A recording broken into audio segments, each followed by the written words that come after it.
Whatever industry you pick, if you outwork everybody, if you try to be a little smarter than everybody, if you try to be a better salesperson than everybody, if you try to be better prepared than everybody, you've got your best chance. Because if you don't do it and somebody else does, I have the saying, work like someone's trying to take it all away from you. I actually work like someone's spending 24 hours, working 24 hours to take it all away from you. And that's kind of the way I look at it. What would you say is the number one reason why people fail? Lack of brains, lack of effort. Lack of brains, lack of effort. Yeah, they don't do the work. They don't learn, when you walk in the room, when you start a business and you start to talk about somebody, you're never in a vacuum with no competition, unless you're just extremely lucky. And if there's going to be competition, that means somebody else knows your business as well as you do when you get started.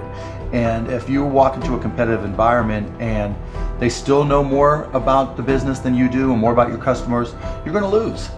But most people don't consider that. They don't do the work. They don't learn more about their industry. They don't know even about their business. And so you've got to put in the effort to know more about your industry than anybody else. And that's the brains part, and that's the effort part as well. Because look, if you're competing with me, you better know what you're doing, otherwise I'm gonna kick your ass, and you're not gonna outwork me. And so, the combination is usually what kills businesses early on more than anything. You could, within a 5-10 minute interview, say, this dude's not gonna make it as an entrepreneur. Yeah, I can typically tell, right? I can tell by their passion, I can tell by their focus, I can tell by their preparation. There's a whole realm of things in any business. Here's the business you're in, and here's 1,000 things that influence whether or not you're going to be successful. Through my experience in businesses, I can put myself in his position and say, okay, here are 900 of the 1,000 things he has to be aware of, and then go through and ask. And by how many of those or her issues they've been able to address already, that kind of gives me a sense of how hard they're willing to work. And I can tell by the questions they ask me. So all I have to do is say, okay, what do you want to know? And when they start saying, what should I do? They ask you. Yeah, and that's fine, right? And I want them to ask questions, but people like to say, the only stupid questions are the ones you don't ask, and that's not right? Because the questions you ask tell whoever more about you than anything else you do. Because in particular, it tells me about your preparation. If you ask me questions about just basic things that you should have known and you should have down to a science, that's going to disqualify you almost more than anything. If you're not always learning, to this minute, if I'm not continuously learning, if I'm not just absorbing as much as I can absorb, someone else is going to kick my ass, right? So you talk about paranoia. The greatest source of your paranoia should be knowledge. If someone else knows more than you do, and if you're not learning, if you don't know how to learn, if you don't have a thirst for learning and acquiring information, you're SOL. Do you think there needs to be a healthy level of paranoia? Oh, absolutely. There needs to be. Oh, yeah. I mean, I always say, for every one of my businesses, I said, what would I do to kick my own ass? Right? So whatever business you have, there's somebody trying to put you out of business. There's somebody trying to take a bite out of your business. And it's better for you to figure out how they're going to do it rather than they do it. And so, yeah, that's being paranoid. And so you have to be paranoid. You have to anticipate other people's next moves, and you can't ever, downplay the competition. I was at a business plan competition this morning at a college, and they were kind of being dismissive of the competition. And so you can't ever do that. They're out there trying to take you down, and they're not just going to sit still. And if you're good, really, really good, you're going to inspire them to work even harder, faster, better. And so you have to be, very self-aware of what you're good at and what other people are good at. And, a healthy dose of paranoia makes a big difference. Is very helpful. Let's transition to a different subject with college. You went to IU, Yep. right? Now you got a lot of people that say, forget about school, drop out of school. They're idiots. So you think they're idiots? Tell me why. If you're going to have and run a business, if you don't understand accounting, you're already behind the 8 ball. Can't you hire a guy that knows how to run But then accounting? they still have to communicate to you. Your accountant might tell you you're profitable, but your cash is going down. Not understanding a breakdown. And when you don't, Do you think you need college to learn that? yeah, I think you do, right? Because it may not, for some people, look, if you're so self-motivated that you can take an online course in accounting and teach yourself everything, you're way ahead of the game anyways. But most people aren't. I don't care if you go to a community college and take accounting and spend $99 for the class. Just, spending the money forces you to be more obligated to do it. But accounting, finance, lesser extent marketing, sales if the school offers that, these are all that's the language of business. And so while it's possible to teach yourself these things, and while it's possible to hire them, when you're starting your own company, you don't want to have to spend money hiring an accountant. Well, let me tell you that if you've gone through all these classes, you probably don't have to hire a lawyer to incorporate, right? You can probably figure out yourself. And so your cost of opening up a business drops, but even more important than all that, that's the blocking and tackling, that's the language of business. You know, the thing I learned at Indiana that was more important than anything else, I learned how to learn. And learning became far more important to me, because the one certainty in business is that it's always going to be changing.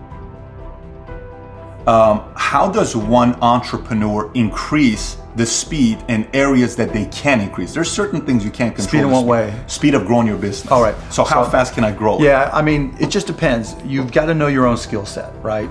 And you've got to know how that fits within your company's life cycle. You know, some companies are slow grind, and you just have to understand that, and you've just got to bide your time until it starts to click, and then grow with it quickly.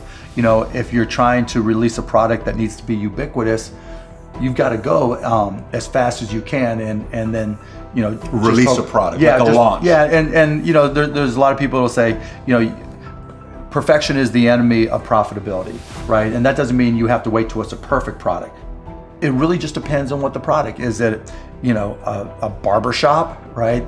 Is it an app? Is it a service? Is it a product? But, you know, the key is looking for the low-hanging fruit. What customers are willing to write you a check or commit to it, you know, so that they're willing to integrate it into their daily lives or integrate it into their daily business. And so getting a commitment either through time or revenue is typically what I look for. And so if I can get a commitment, then I'm going to be able to learn. I'm going to see how they use it. Do they sustain usage? And then once I get the next one, you know, hopefully it came a little bit faster than the first one. Then I can ask for referrals, and then the next one, then the next one, and I just try to ramp it up. You know, when I bought the Mavs, we had no season ticket holder base. And so literally it was a matter of just putting a list of former season ticket holders in a white pages back then, you know, on my desk next to my phone, and making phone calls. You? Yeah, me. Yeah, because if I'm not going to do it, how can I expect someone else to do it, right? So just get on the phone. Hey, this is Mark Cuban. I'm the new owner of the Dallas Mavericks. You know, I'd like to invite you back for again. It's not, though. This is my business. But you can't get regular sales guys or something to make those calls once they get to a quarter. You're a guy that's a billionaire. You're making those calls. But that's all, you know, and that's fine and good, right? Because everybody's got their own goals, right? But still, I don't want anybody at the Mavs to be able to say, well, he's not willing to do the work, right? There's, you know, if I walk around, I'm picking up all the papers. I'm not saying go get that picked up. I'm like, okay, that's trash. I'm picking it up. But in terms of speed of growth, it's really, you got to get that first customer first. And then when you get that first, what did you learn? Reiterate, get that next customer. And then hopefully as you learn more and more through the process, then the next one comes by even faster. You know, alluding to it earlier about entrepreneurs being born or built, you know, and I think I knew I was wired to be excited about business. How or why, I don't know, but you know, and there's certain guys that have the genetics to jump out of the gym, right? There's certain guys, you know, that, you know, when they golf, they have the muscle memory and the discipline. You know, Dirk Nowitzki may not be the most talented guy in the NBA, but his discipline and his focus to do what's necessary to be successful, he's willing to do, and combine it with being 7 feet tall and being skilled, you know, it makes him an amazing basketball player. So it's understanding what your skill set is, finding the right place to use those skills, and then going for it. You know, will that make you 250 grand? It depends if you pick the right industry. You know, I started my first business when I was 12. I was buying and selling baseball cards, buying and selling stamps. Anything I could do to make money, I was hustling and trying to do. So I was into business, but I not so much where it was, all my friends were into it with me, so they wouldn't know. Baseball cards. Yeah, baseball cards, you name it. I mean, I grew up in Pittsburgh.